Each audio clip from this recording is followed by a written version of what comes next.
This is the second NAST live event. The first one was in a vape shop in Redmond. And now we're in a building that used to be a clothing store. So we're really doing something here. Do you have any resentment? Like bottled Sure. up towards them because of Mom, Dad, I resent you. There we go. Don't feed birds what they're not supposed to eat. If you want me to stay, I'll be around today to be available for you to see. We're here. Man, this is amazing. I've been running around all day, so to finally sit down is amazing. I've walked like 7 blocks with tables in my hands. I got a haircut early today. My barber made a joke and said that I only get haircuts like before a trip or an event. So I don't know if that's good or bad. You're supposed to get a haircut every 2 weeks, but I'm more every 4 to 5 months. But I think I'm looking clean, so it works out. Thank you. So this is the 4-year NAST Live anniversary. We've really come a long way. This is the second NAST Live event. The first one was in a vape shop in Redmond, and now we're in a building that used to be a clothing store. So we're really doing something here. And for this one, we're going to do it a little differently. Usually I'm the only host for the show, but we're going to actually bring out a second host. And I've been working with this guy for, almost 4 years as well. They were one of the first guests I had on my show ever. And over the past year, we've been throwing quite a bit of events. So I thought it was only right to bring them out. It's my pleasure to have Carter Costello as the co-host.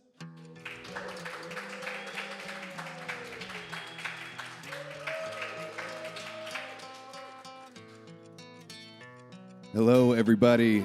My name is Carter Costello.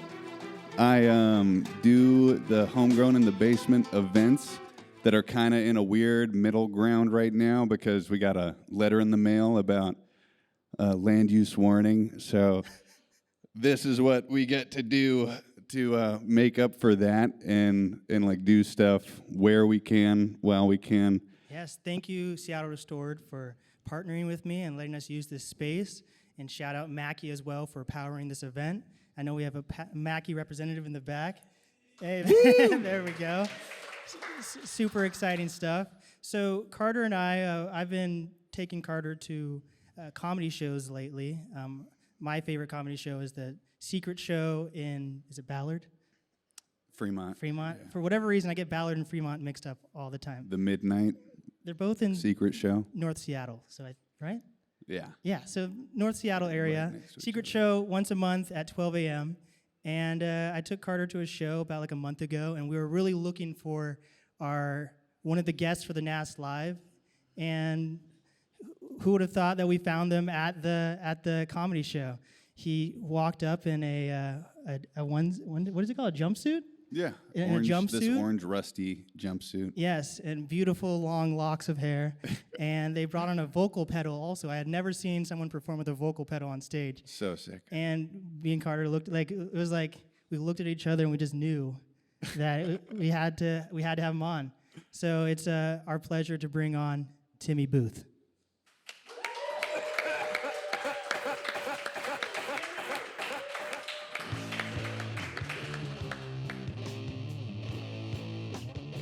Woo! Yeah! Woo! Looking cute, Timmy. For the cool part to kick in.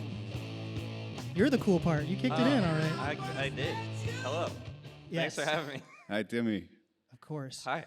So, Timmy, you're what we call a transplant. You're not originally from Seattle. You're from North Carolina, correct? From the Piedmont Triad of North Carolina, a beautiful and boring place. Ooh. With the sweeping hills and North Carolinians everywhere. So many Tar Heels fans. It's really,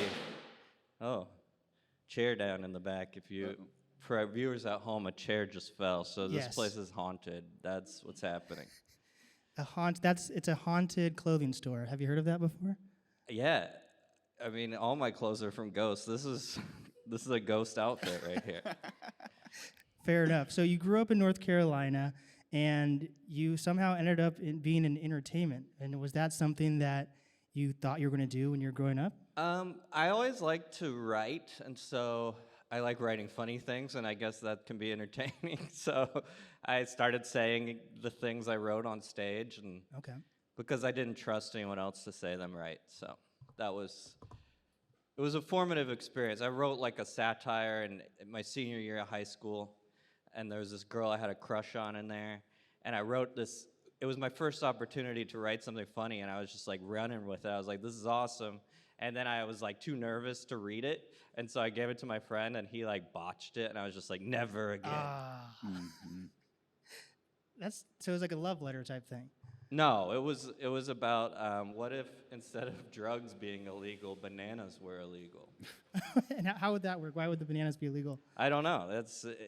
It's not really explained in my 12th grade 3-page satire, but Okay.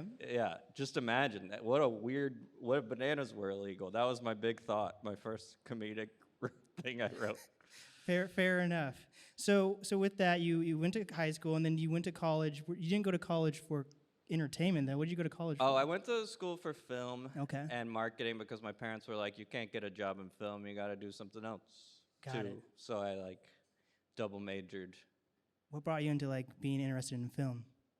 Just watching movies growing up. Me and my friends made a bunch of movies in high school and middle school and stuff like that. So I was like, I could do that for college. Can we find those videos anywhere? Yeah, we made one. Also, senior year, we made something called Beowulf 5, Okay. which was what if we were all Beowulf of different genres. So Very nice. they asked us to make a video based on our what we've read, and we ended up making like this hour and 15 long. We felt like it was a masterpiece at the time, but Fair enough. I wouldn't watch it now. Don't look it up. And Carter, do you make any? You've probably made skits in the past too. You got a camera. Oh, totally. Yeah. I made YouTube videos when YouTube was a thing. When it came out, I was all about that. What type of videos would you make? I would like crawl into my dryer. This is one specific one. I would crawl into my dryer, and I came out of my yard waste bin in the backyard, and it was like this fantasy world kind of thing. Like Narnia. And then I peed my pants in it, like intentionally for shock factor. And you I thought it'd be actually did. cool. Yeah. Did it You show up could've- good on camera though, or 4K? Yeah. Amazing. That's Not 4K, but that's yeah. hardcore.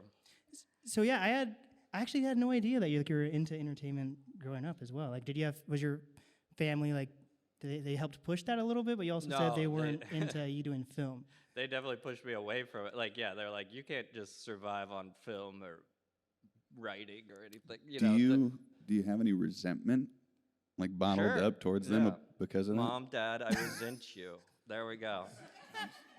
He said It's documented now. Come on out, Mom and Dad. We've got them backstage. get Actually, this. come on. Let's get this therapy session going. No, I don't resent them. They thought they were looking out for my best interests, like because yeah, I don't know. They want some return on their investment. Totally. Fair enough. So you are a copywriter, correct? yeah. And you didn't learn that in school, or did you? I've always been writing, and I just sort of I've wanted to write professionally, and then yeah, I got a job at like a marketing company here, copywriting after like a lot of years trying, and yeah, and then I got laid off, so that's cool to talk about. Oh, I'm just kidding. It's fine. I'm doing fine. I got like some freelance stuff going on. It's fine. It's fine. I promise. just because of why'd you get laid off?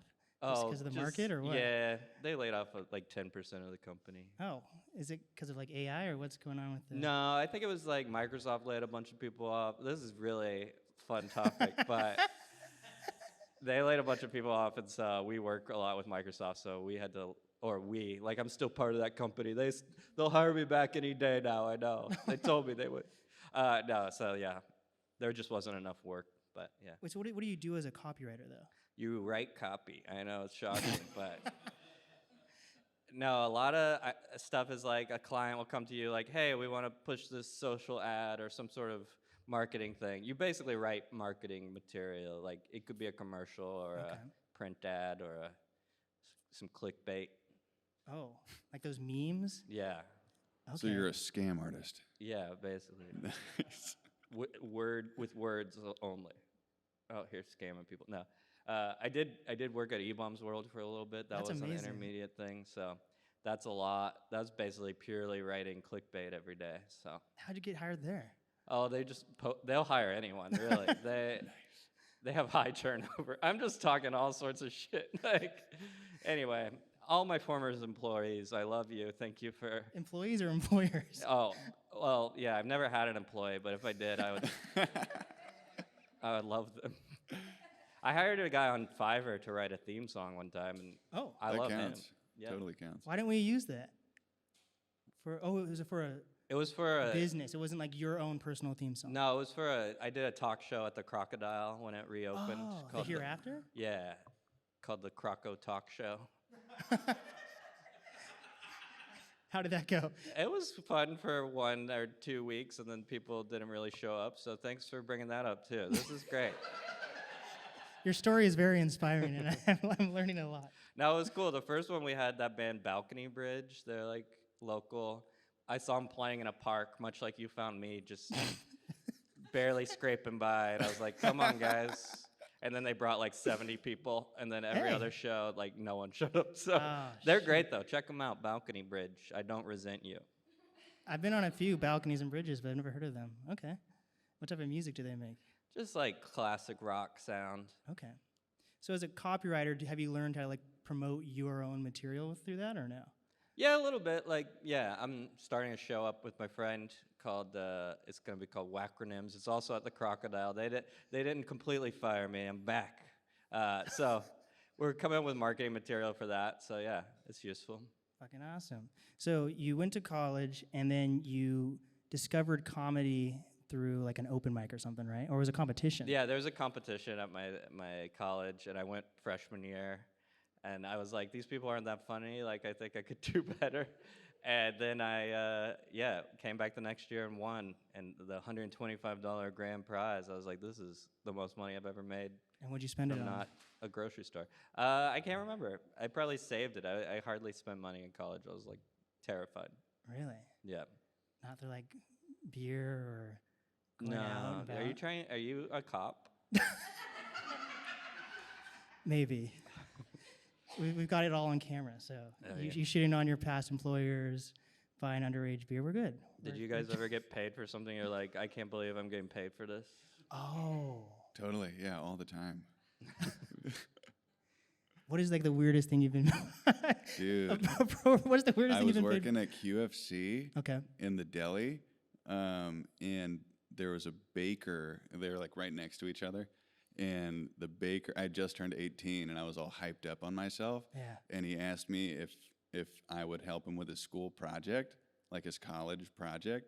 And I was like, yeah, sure. Like, what's up with it? And he was like, well, I just got to take a bunch of pictures of you in this super cute underwear selection. Wait, why?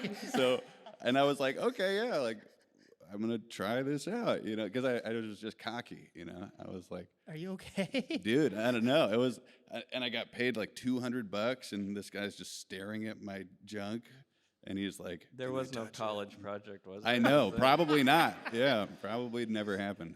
But yeah, I asked him to delete them later, and he told me he did, but I kind He of don't. didn't, I no. don't know. I Did they don't look know. good I've though? seen Did you them. see them? No, I never saw him. Oh man. I know. Damn. You gotta demand proofs if you're doing work like that. Yeah, I guess. Whatever. You got to live, right?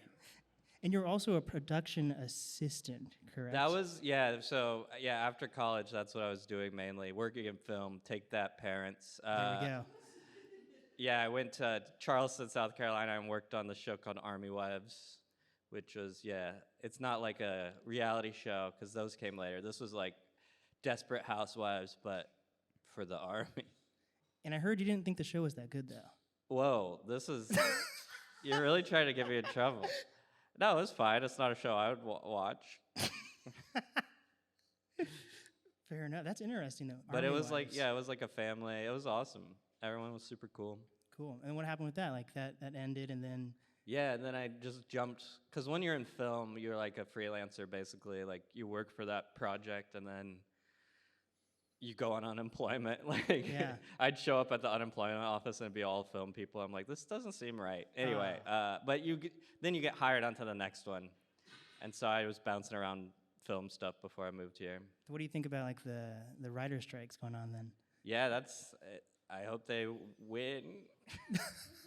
Go Riders. Tell it to the camera. What's your PSA to all these writers? I would say hold strong. The studios are trying to screw you because they're like, we'll just wait until after Christmas when everyone's like broke, and then they'll crack. But Winter is coming, right? yeah, I don't know what's gonna happen, but yeah. So I was just talking to some friends that worked in film with me. Like one of them quit and started a bottle shop in Wenatchee called Ground Control. It's like a nerdy bottle beer shop. Like they sell beers, a lot of different beers, and yeah. So he just quit film and moved to Wenatchee. So I don't know. Stay strong. I don't know what It's a peaceful life. Yeah. So Selling beers in Wenatchee, peaceful. You were talking about Wenatchee before this when we were back there. Yeah. What's your tie? What's my tie to it? Yeah. Oh, I just went there yesterday for a comedy show. I had never been there before. Oh, that was it. Yeah, we did a comedy show at the ski lodge.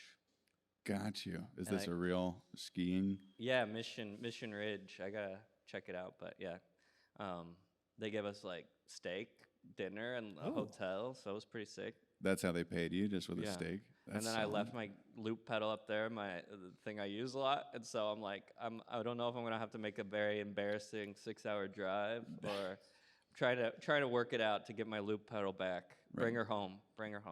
Just like the Mirkwood and the fog machine. Yeah. Yeah. Yeah. And how do you start using like a loop pedal? You have one, right? Show the audience what you so have. this is my original one. It's pretty janky. So you've had different variations, huh? Yeah, so I was hosting an open mic in Fremont at Woodski's on Tuesdays, which still goes on. I'm not hosting anymore, but I would just get bored because when you're hosting a comedy open mic, it's like an hour of watching your friends do the same jokes you've seen them do, occasional new stuff. It can be brutal. So I would like bring people up, and like I had this loop pedal, and I would just, I don't know, like if I was bringing up Carter, I'd be like, Carter, oh yeah, I just fucked it up. I'm not used to it. Carter, oh yeah, I just fucked it. Carter.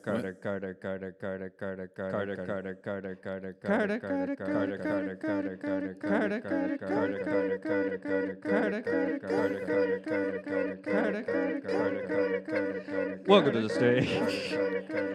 Welcome to the stage. Welcome to the stage. Thank you. Yeah. I'm flattered. Yeah. Welcome to the stage. Thank you. Yeah, I had never seen anyone bring that up on stage before. Oh yeah, I learned about it because there's a comedian, Reggie Watts, who's from Montana but went to school in Washington, and Yes. he's actually musically talented. I'm like, my twist is that I'm not.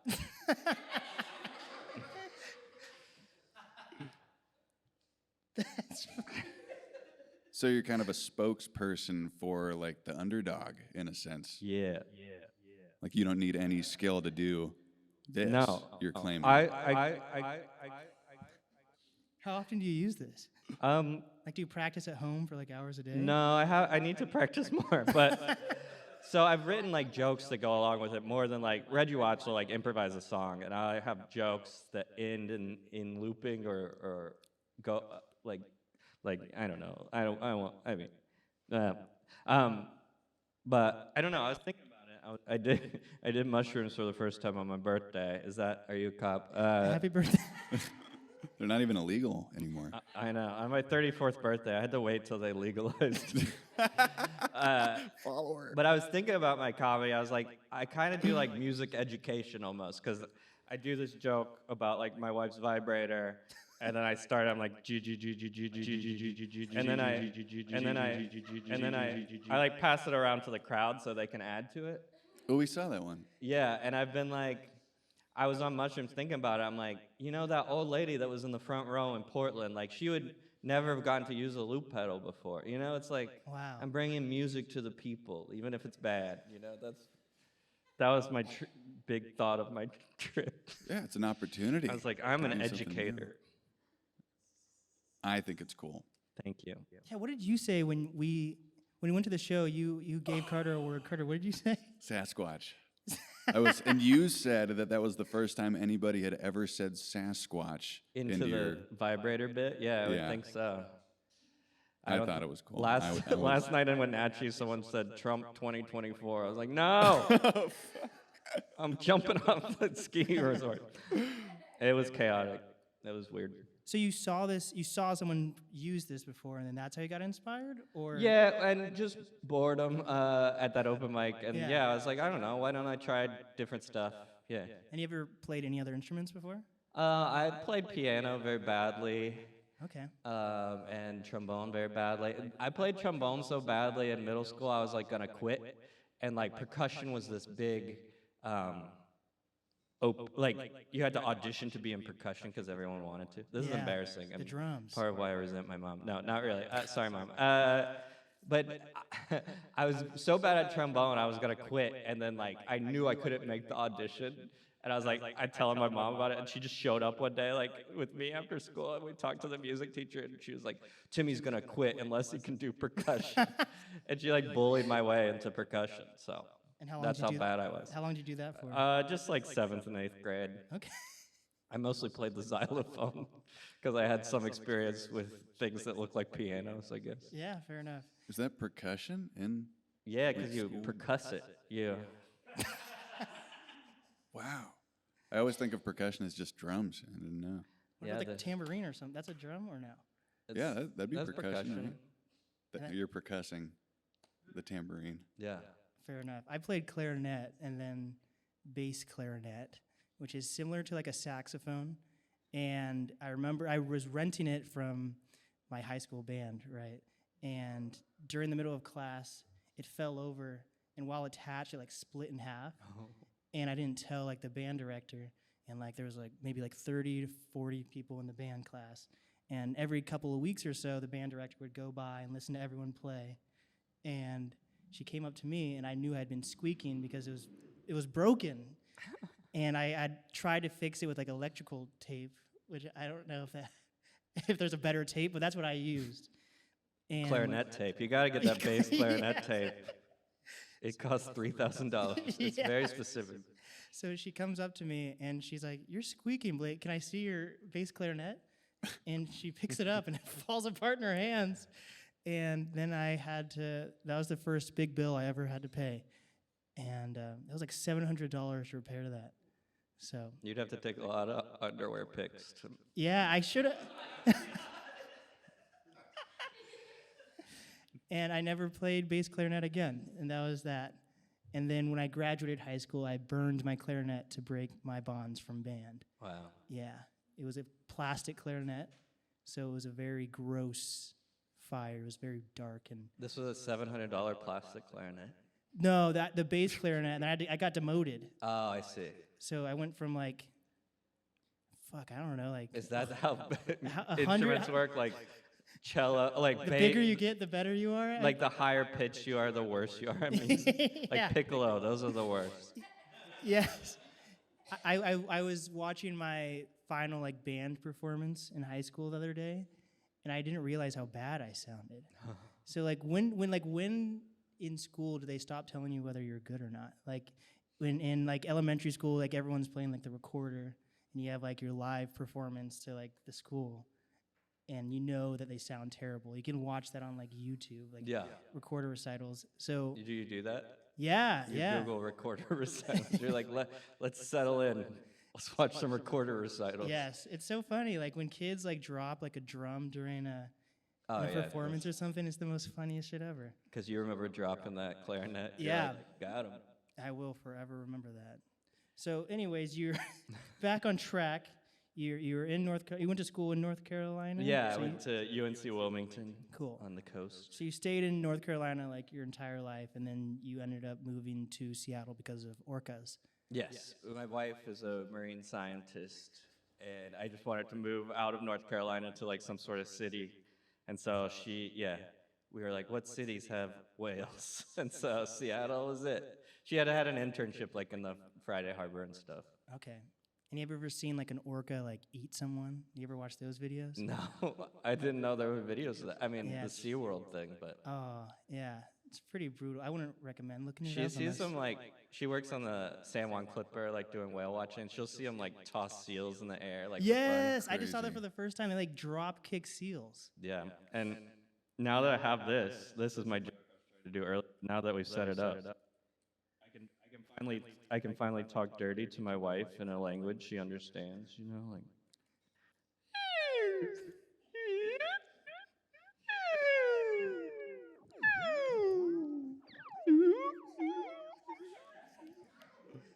69, 69.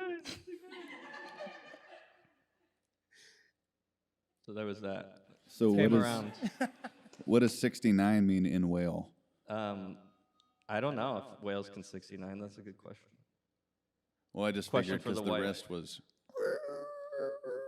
Oh yeah, that 69 would mean something different. yeah. I gave up at the end and just It was great. I loved it. thank you. I'm dead. So you like orcas as well, or do you resent orcas and you're here in Seattle? No, orcas are cool. I mean, yeah, it's like watching. My wife is so in love with them. It's like I don't. It's like me. I compare it to me in comedy. Like I'm just like obsessed with it and try to do it all the time. And she's like, "There's orcas in the Puget Sound. I gotta run and go see them." So who's more likely to like leave someone for their career? Like, would she leave you for an orca, or would you leave her for comedy? Oh, these are really hard-hitting questions. Are you a marriage counselor and a cop? No, I don't know. I'm a coward, so she'd probably leave me before I would leave her. Yeah, she's not even here today, so she can watch like seals. You said? Yeah, she's volunteering in Des Moines. I don't know how people in Washington pronounce it. Oh my God! Yes, Des Moines. There's a seal rehabilitation clinic, and she gets to like hold seals while they inject them with stuff, What do they inject them with? like medicine. I would hope. But I don't Oh, know. That sounds scary. Yeah. I mean, they're cute, I guess. Yeah. No, I mean like the process. Like you don't Oh, know yeah. if you're gonna get Whoa. it somewhere. Hit a that vein. looked like you were killing a seal. That's They're what I'm like- saying. You don't know. Like you slip and everything's. Have you ever seen like a seal or an orca in person, or like touched one? I've seen, yeah. As a kid, I went to SeaWorld before it was bad. Before they canceled SeaWorld. Like, what else are they gonna cancel? Am I right? No.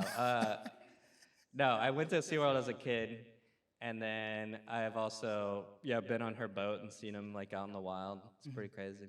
So my next question is, what is your like connection with like John Wilkes Booth? Oh, I don't know.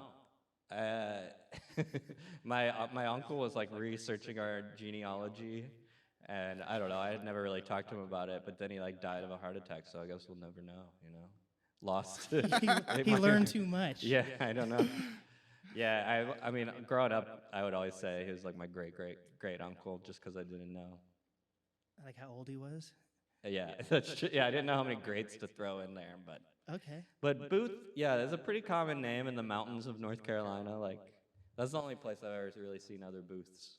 Yeah, I don't think there's any Booths here except you. Yeah, in the whole state. And you also One go in, by one out. you also go by Timmy, like you're an adult Timmy, and that's not very common. Yeah, and we were talking about this a little, and I've just had, it's you go through hardships, you know, being Timmy in 7th grade when South Park is coming out. You know, and it's like Timmy. I've stuck it out that long. I might as well stick with the Timmy. Yeah. Like we were talking about how people like change their names and stuff, but I think you have to go on a vision quest first. Like, The mushrooms weren't enough because you just no, learned about I was that a lady, old mild lady. dose, but if I did like a heroic dose of mushrooms, I might start going by I like that heroic dose. I might start going by like Tim or something weirder. Amazing. Stimmy. So you've been doing comedy for a while now, and you're starting to like headline, correct? Yeah. So I had the biggest thing that's happened to me in comedy was like last year I did the international comedy competition in Seattle, and I got 3rd place, which is like, it's like a whole month of doing shows. So it was like a slog, but then yeah. So that's like, I'm on Wikipedia now on the sick website, so check it out. That's my homepage. I look at it every day. Someone said, "Oh, I was trying to be funny." Do you update it yourself? Yeah, no. But after that, I started getting booked a lot more and opportunities to do longer sets. So Hell yeah. I've started doing like 45 minutes in the past year or so. That's super exciting. You have a show tonight, which is Yeah, midnight show. If you're listening to this at home, it's every last Saturday at Comedy/Bar. It's called, oh gosh, it just started, like Friendship Dungeon with Emmett Montgomery and Derek Sheen are starting it, so that'll I be know fun. those guys. Heck yeah. Yeah, So with that, we're about to wrap. This has been amazing, very inspiring. rapping? We learned. Yes, let's end with the rap. Let's hear this rap.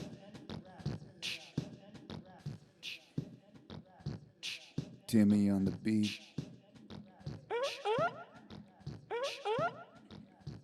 Timmy on the beat. I'm on the beat. I'm on the beat. I'm on the beat. Everybody make some noise for Timmy on the beat. I'm on the beat. Yo, I'm on the beat. I can't actually rap. What do I get myself into? What do I get myself into? What do I get myself? There you go. There we go. Thank you so much, everyone. Thank you, Timmy. Thank you. Follow Timmy on social media. Thank you guys so much for being here. Thank you. Thank you. And we did it.